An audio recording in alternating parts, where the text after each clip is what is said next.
Dress material കേട്ടോ. ജേസാറിലാണ് വന്നത്. ശനിയാഴ്ച വന്നതാണ്. ഒരുപാട് കളർ വന്നിട്ടുണ്ട്. അപ്പോൾ കുറച്ച് കളർ എടുത്ത് വിടുന്നുള്ളൂ, അത്രയേ ഉള്ളൂ. ഡ്രസ് മെറ്റീരിയൽ പല പല കളറുകൾ, പല പല തുണികൾ, പല പല വിലകൾ, പല പല റേറ്റുകൾ. எனக்கறியதே நான் പറയുള്ളൂ, നിങ്ങൾ അഡ്ജസ്റ്റ് பண்ணுங்க, അത്രയേ ഉള്ളൂ. എല്ലാവർക്കും ഇഷ്ടപ്പെടുന്ന പോലെ എനിക്ക് പറയാൻ അറിയില്ലേ, അതുകൊണ്ടാണ്.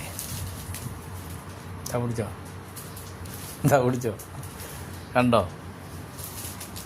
കണ്ടില്ലേ? എന്താ കളർ കണ്ടോ? നല്ല കളറാ, നോക്ക്. ഇത് ജയസേനായിട്ട് കേട്ടോ, കൽപ്പറ്റയിലേ. വേറെ എവിടെയും ബ്രാഞ്ചില്ല, വെറുതെ പറയും ബ്രാഞ്ചാണ് അറേഞ്ചാണ്. വിശ്വസിക്കേണ്ട, കള്ളത്തരമാണ്.